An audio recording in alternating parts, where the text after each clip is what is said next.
পশ্চিমবাংলায় সিপিএম তখন এত অত্যাচার করেছে, এখানে খুন হচ্ছে, ওখানে খুন হচ্ছে, এখানে ধর্ষণ হচ্ছে, অমুক হচ্ছে, পুকুরে রাত্রি 11টায় খবর পেয়েছে যে মালদাতে অমুক ঘটনা ঘটেছে, রাতের মধ্যে বেরিয়ে গিয়ে ভোরবেলায় 4টে-5টে মমতা বন্দ্যোপাধ্যায় সেই মালদায় যাচ্ছে। দিদি হচ্ছে ইমোশন, ঘরের মানুষ ইমোশন। সেই দিদিকে নিয়ে, আর দিদিকে আমরাও দিদির কাছে ইমোশন, যে ওই রকম একটা সিঙ্গুরের এগ্রিকালচারাল ল্যান্ড নেওয়ার তোমার কি দরকার আছে, যেখানে নন এগ্রিকালচারাল ল্যান্ড পাশেই রয়েছে, ধারে কাছে রয়েছে।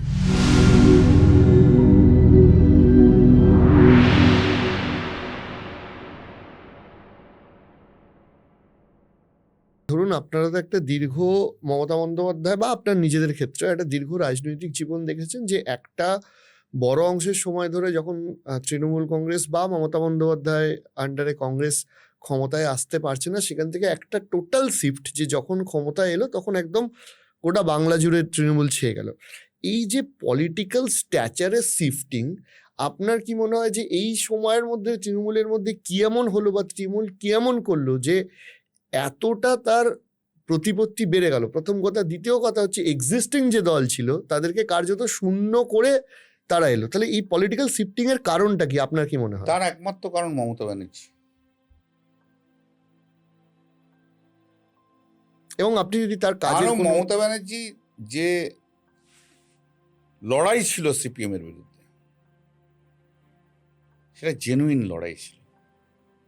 মমতা ব্যানার্জি যখন কংগ্রেসের মধ্যে ছিল তখন সিপিএম এর মধ্যে জেনুইন লড়াই করত। বাকি অনেক কংগ্রেস নেতারা কংগ্রেসে থাকলেও সিপিএম করত, সিপিএম কে খুশি করে চলত। আর মমতা ব্যানার্জির লড়াইটাই ছিল সিপিএম এর বিরুদ্ধে লড়াই। এটাই কিন্তু মানুষ বুঝেছিল। একটা তো ফোর্স তৈরি হচ্ছিল সিপিএম এর বিরুদ্ধে। এই যে মমতা ব্যানার্জির উত্থানের আগে সিপিএম জ্যোতিবাবু কি করেছিল? জ্যোতিবাবু কংগ্রেসের নেতাদের কিনে নিয়েছিল। কিনতে পারেনি কাকে? না, মমতা ব্যানার্জিকে। কংগ্রেসের সবচেয়ে বড় ক্ষতি কি জানো? এটা আমি বললে হয়তো, আমি বলছি এটা আমার অ্যানালিসিস, মানে কংগ্রেসকে জাতীয় স্তরের এই জায়গাতে আজকে আসতে হতো না। 1992 সালে যখন প্রদেশ কংগ্রেসের নির্বাচন হয়েছিল, সৌমেন মিত্র যখন দিদির সঙ্গে লড়াই করেছিল, সৌমেন মিত্রর সঙ্গে প্রণব মুখার্জি, এই সব পুরো রয়েছে, সৌমেন মিত্র পুরো।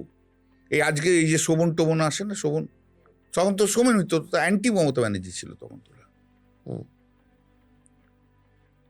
সেই রাজনৈতিক সেই ইলেকশনে যদি মমতা ব্যানার্জিকে জিতিয়ে দিত না, কংগ্রেসটাও বাঁচত সেদিনকে পশ্চিমবাংলায়।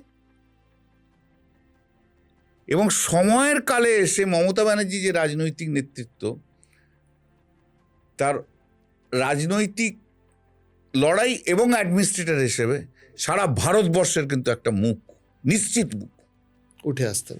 কংগ্রেস একটা ন্যাশনাল পার্টির একটা প্রেসিডেন্ট হওয়া তো একটা বিশাল বড় ব্যাপার। কংগ্রেসের মধ্যে একটা পরিবারতান্ত্রিক, এবং আমি পরিবারতান্ত্রিকে আসছি পরে, এবং এরপর যে মমতা ব্যানার্জি যে ফাইটটা দিল, সেই ফাইটটা অতুলনীয়।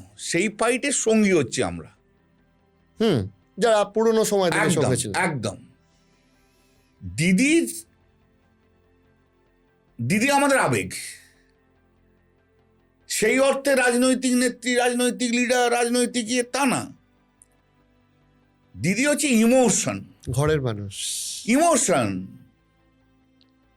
সেই দিদিকে নিয়ে, আর দিদিকে আমরাও দিদির কাছে ইমোশন। সেই লড়াইটা যখন হলো, সেই লড়াইটাই মমতা বন্দ্যোপাধ্যায় যখন কংগ্রেসের থেকে যখন হচ্ছিল না, কংগ্রেস থেকে যখন বিতাড়িত হলো 1997-এ, ওই তোমাদের মনে আছে যে ইনডোর কনফারেন্স, আউটডোর কনফারেন্স, এটাই হচ্ছে পশ্চিমবাংলার রাজনীতির মোড় ঘোরালো, দিক পরিবর্তন দিয়ে তৃণমূল কংগ্রেস তৈরি হলো, সর্বভারত তৃণমূল কংগ্রেস। তারপরে 7জন এমপি, 8জন এমপি, 7জন এমপি। এরপর শিফটিংটা শুরু হলো, যে জন্য 2001-এ আমাদের 60 জন এমএলএ হয়েছিল। কংগ্রেস তখন বোধহয় 25 থেকে 30টা এমএলএ হয়েছিল।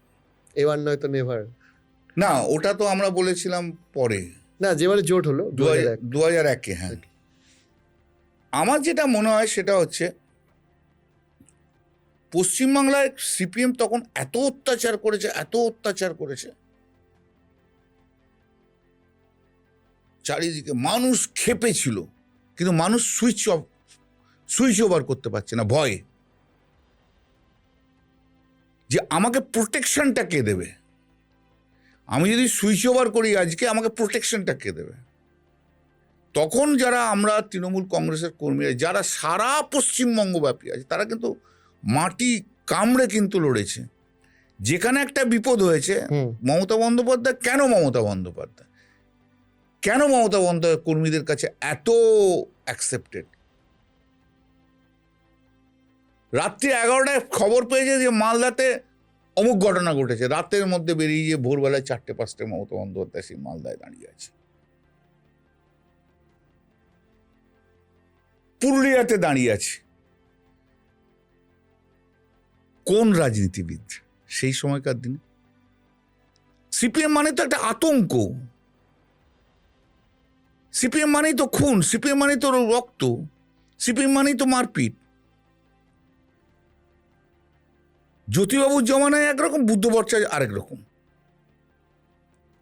যতই সাদা ধুতি আর পাঞ্জাবি পরুক না কেন, আমরা যারা ওদের দেখেছি তারা জীবনে কোনোদিন বলতে পারবো না এটা একটা বাইরে ভদ্রলোক, ভেতরটা কি পিশাচ ছাড়া আর কিছু ছিল না। জ্যোতিবাবুর সময় এখানে খুন হচ্ছে, ওখানে খুন হচ্ছে, এখানে ধর্ষণ হচ্ছে, অমুক হচ্ছে পুকুরে। আর বুদ্ধবাবুর সময় গণহত্যা, গণধর্ষণ। উনি গণতে বিশ্বাস করতেন, গণহত্যা না হলে ওনার হতো না, গণধর্ষণ না হলে হবে না। শুধু নন্দীগ্রামের দিনে একটা সন্ধ্যাতে 40 থেকে 50 জন হিন্দু মুসলমান মেয়ে ধর্ষিত হয়েছিল সিপিএমের কমরেডদের হাতে। বুদ্ধবাবুর সময় অযোধ্যা হিলসে 10 জন শিডিউল ট্রাইব মহিলা হয়েছিল। বুদ্ধবাবু had no control at all, কোনো কন্ট্রোল ছিল না। এবং সবচেয়ে ব্যর্থ মুখ্যমন্ত্রী যদি পশ্চিমবাংলার কেউ হয়ে থাকে তার নাম হচ্ছে বুদ্ধদেব ভট্টাচার্য। সফিস্টিকেটেড, ভীষণ সুন্দর দেখতে, কাব্য করছে, এখানে যাচ্ছে, ইন্টেলেকচুয়াল ভাব। আরে তোমাকে তো তার জন্য করা হয়নি, তোমার কাজটা অন্য। 4টে কবিতা বলছে, 2টো বই লিখছে, গুরুগম্ভীর আলোচনা করছে, সেটা অন্য কথা। এবং মিসিং পয়েন্ট কোথায় জানো? এটা যেটা মমতাদি ধরে নিন, সেটা হচ্ছে সাধারণ মানুষের অধিকার, সে অধিকার যখন খর্ব হবে তার পাশে রাজনৈতিক দলকে দাঁড়াতে হয়, শিল্পপতির। বুদ্ধবাবু শিল্পপতি ওরিয়েন্টেড হয়ে গেল, আর মমতাদি সাধারণ মানুষ ওরিয়েন্টেড, কৃষক ওরিয়েন্টেড হয়ে গেল। যে সিঙ্গুর নিয়ে এত কন্ট্রোভার্সিয়াল কথাবার্তা বলা হয়, মমতার জন্যই চলে গেছিল। কে চলে গেল that is not the important factor to a political party. কাদের অধিকার? টাটা তো সেখানে ভোট দিয়ে তোমাকে কিছু করে দেবে না।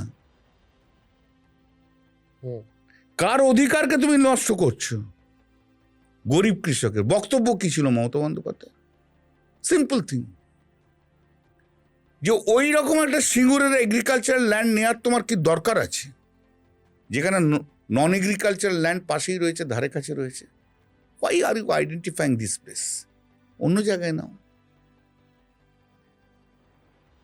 যেভাবে যে প্রক্রিয়াতে ল্যান্ড অ্যাকোয়ার করলো, আলটিমেটলি সুপ্রিম কোর্ট তো সেটা সাইড করেছে, মানতে হবে তো সে কথা। এই ল্যান্ড অ্যাকুইজিশনটাকে তো সেটা সাইড করেছে, জমি তো ফিরিয়ে দিয়েছে।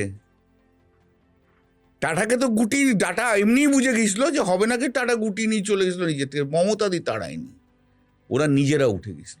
আন্দোলনটা আমরা করেছি।